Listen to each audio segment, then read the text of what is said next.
So I believe Prashant has already given an insight, and that has kept me also thinking in terms of what next. But again, as Prashant said today, experience is a lot of content and experiences available online, right? And I'll take a step back in terms of really getting into your shoes and trying to visualize what next, because that'll help all of us, which is me as well as you, right? So today, while we all agree that the course curriculum that has been prescribed by various bodies, right, is there, but it's still not there in terms of what the industry wants. Because the way I see, and I'm assuming majority of you are from computer science and IT background, right? Technology changes almost every day, right? Gone are those days, and I still remember when I was in school, right, and my grandparents and everyone used to talk that there are only two careers wherein you have to constantly study, right? One was the MBBS, right, and second was maybe an engineering services where you can constantly upgrade yourself.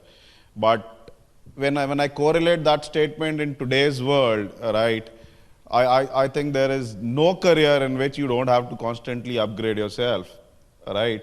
The buzzword today for you to be recognized is you should not be dormant, right?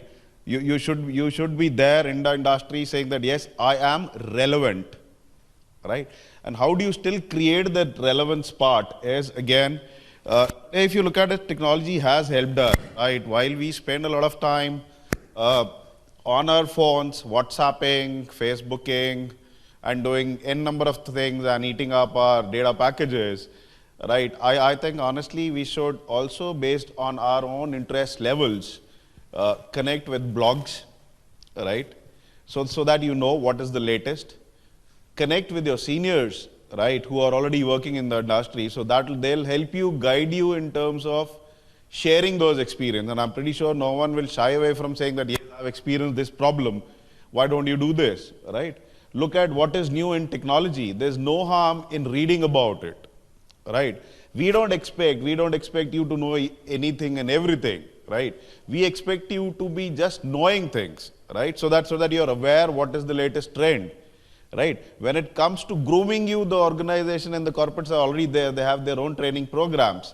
But yes, that attitude of keeping yourself abreast with whatever is the latest, the attitude of giving it a shot, saying that I will still try and learn whatever I can, right? And still upgrade myself. That is what we are looking at, right? Today, if you look at it, a typical mechanical engineer does not have to work, right, in a production line. He can even join an IT company and go into the design part that Prashant pointed out, right? So have you upgraded yourself in terms of learning a new design package, which may not be a part of your curriculum, right? That's part one. Part two, again, is, and that's personal experience, right?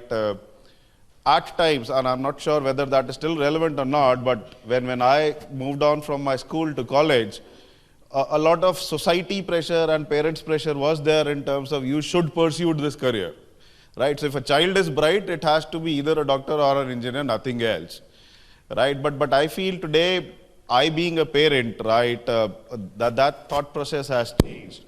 So I think that also gives you a lot of opportunity in terms of really looking inside yourself and trying to arrive at what you really want to do, what are your interests. While yes, you may have picked up a course based on any number of parameters, so I'm not even going towards that, but nothing is stopping you today from really enhancing your skills, right, in terms of picking that one trait that you feel you are good at, right? I know when I was in your stage, right, there was this stage fright. I'm still a little nervous, right? But it doesn't harm yourself, right, to just go and stand in the bathroom and speak to yourself. Your parents may be shouting you're mad, but tell them I'm just rehearsing my skills, right? Today, speaking is one of the skills. Experience sharing is one of the skills, right? Again, if you look at small things, management is not taught in schools. Management is there at home, right? Your mom is the best timekeeper. Have you ever missed out your bus? Has she ever missed out preparing your lunch on time? In spite of whatever issues she has at home, right? It is there on time every time, right? That's time management, right? Negotiations, right? The child is the best negotiator if you look at it, right? And I'm sure all of you have done that, right? The father says no to something, you go to the mom and still get your way out, right? So you have to identify all these skills, right? And see how best you can enhance them, right? Your urge to learn more, right? Help us identify that one trait. Everyone is honest, and we are dishonest also, right? No one can raise their hand and say, I've not even told a single lie. We tell it every day, big deal, right? But be honest about it, saying that, yes, I have lied where the situation demands so, right? So while you are spending a lot of time, effort in terms of making sure you get good grades, right? Just expand your horizons horizontally and in terms of seeing where the world is going, depending upon what track you are, right? Connect up with your seniors, do a lot of reading, right? I know it's easier said than done. I don't read much, but I can still say it sitting out here. But spend that time, right? Spend that time, and I'm pretty sure even in your WhatsApp group, whatever you have, apart from sharing jokes and videos, I'm pretty sure you can create your own interest levels also, right? Where you could discuss things which are relevant for you, which will help you go forward in your career, make you more employable.